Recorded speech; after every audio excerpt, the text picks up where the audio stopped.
A 17-year-old in Canton, Ohio, was forced to eat a pepperoni pizza even though the coaches were aware he does not eat pork because he is a Hebrew Israelite, a lawyer for the boy's family said. The police department is investigating. A high school football coach in Canton, Ohio, and 7 assistant coaches have been suspended after punishing a 17-year-old for missing a voluntary practice by forcing him to eat pork against his religious beliefs, according to a lawyer representing the boy's family. The Canton City School District took action against the coaches at McKinley Senior High School after conducting an initial investigation, according to a statement on Wednesday by Jeff Talbot, the district's superintendent.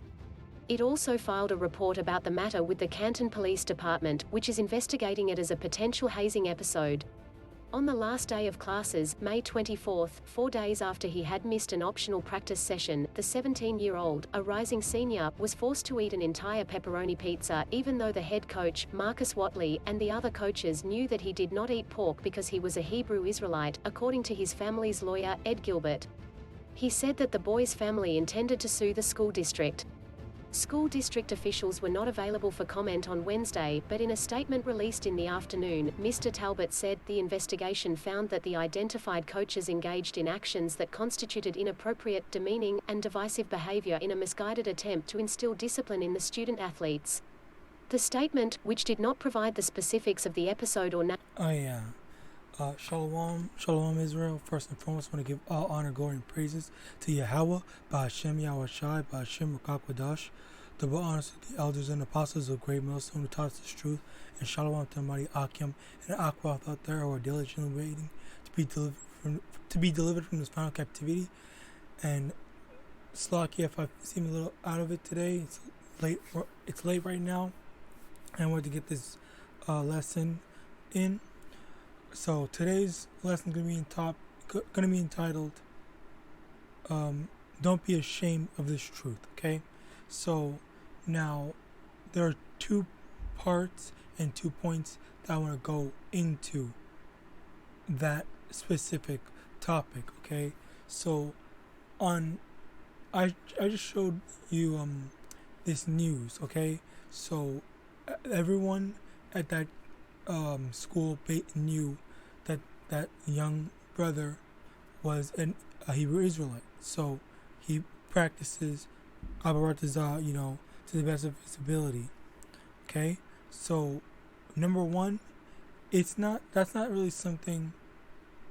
While that's good that he, was able to verbalize it, it's not always the wisest thing to do, because as we just saw, the one of the coaches took advantage of that and tried to use that as an opportunity to discipline him, quote unquote discipline him. Okay, so it sometimes is not always wise to reveal certain information like that. Sometimes you should just keep to yourself. Just keep some certain information to yourself. Yes, like if you are like able to go preaching and teaching, then yeah, by all means go ahead and let everyone know. But if you are younger and you're still learning, you want to just build yourself up first. All right, now first I want to get into this first set of precepts. Galatians chapter 4 verse 16. Am I therefore become your enemy because I tell you the truth? Okay, so going to the other side of it, okay, there's while sometimes it is wiser to just not say anything, yes, but on the opposite side of that, there's also people will demonize you for saying the truth. People will demonize you for saying, Esau bombed Japan. Esau enslaved all the Israelites. Esau has all this track record of doing all these horrible things. And then they will say, oh, you're so hateful. You're so this, you're so that. Even though you're just telling the truth. Okay? And that's where this precept comes in. That if you are afraid of people calling you the enemy or calling you hateful or evil, then you have a problem. That's when you're going off, okay? While sometimes it is wise to just avoid conflict, if you need to let a brother know or something like that, you have to let that brother know, regardless of how they're going to think of you, all right? So that's why, and honestly, that's what a lot of brothers and sisters, I was gonna say me personally, but it's not even me, because obviously I see from hearing from other brothers and sisters, they had the same issues with their families as well.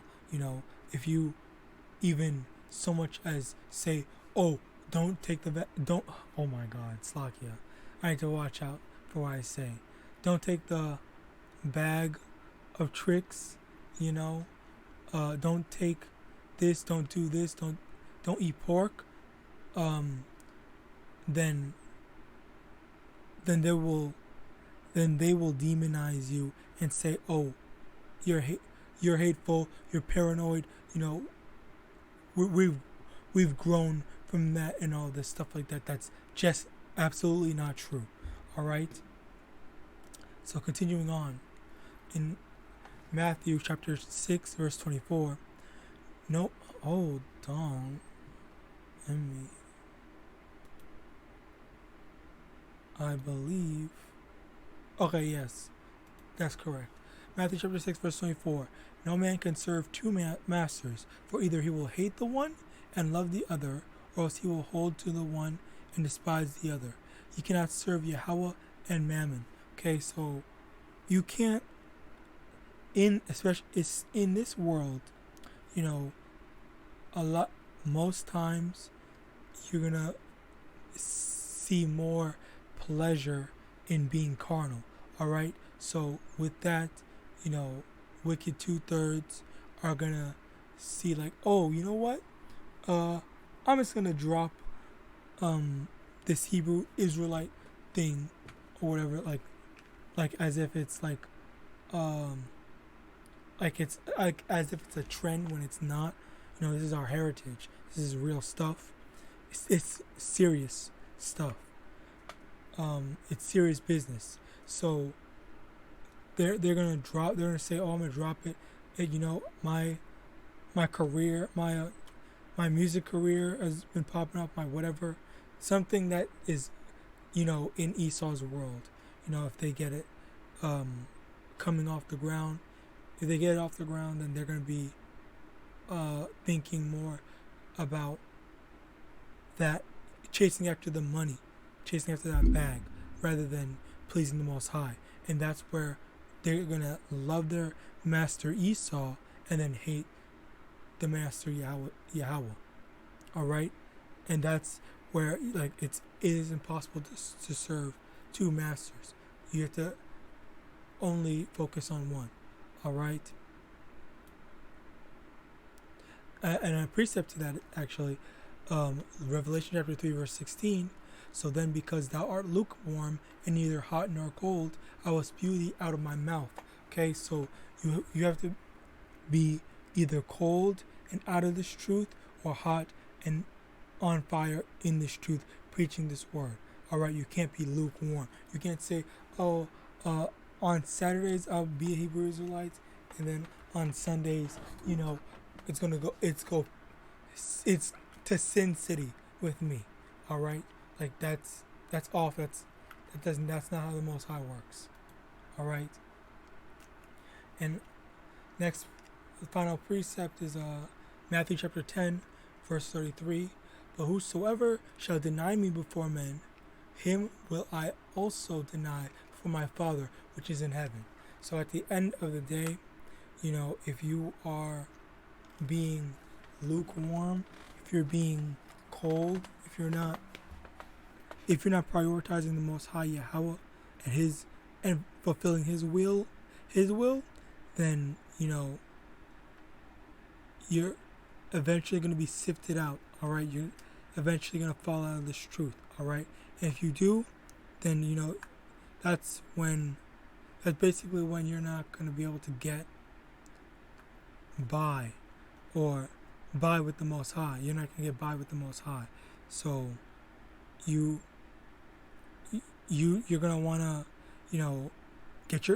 get your priorities straight, okay? Don't be carnal, be spiritual, all right? And also, if in the future, as they if they eventually, which they probably will, they demonize and say that the Hebrew Israelites are what's it called, a hate terrorist group, then that's when, are you going to be able to admit your faith, admit that you're an Israelite, admit that you're a part of the movement, or are you gonna just say, "Oh, no, I don't know anything about them"? All right. So, with that, I hope this lesson was edifying. The main point, my conclusion is, sometimes silence is better. You don't always have to, let people know what you're on or what you're doing.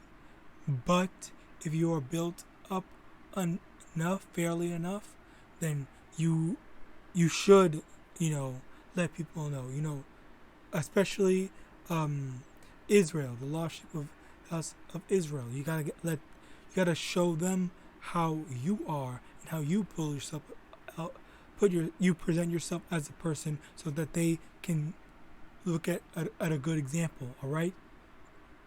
And with that, I want to give all honor, glory, and praises to Yahawah, BaHashim, YAHAWASHI, BaHashim, RICANS. And with that, I want to say Shalom.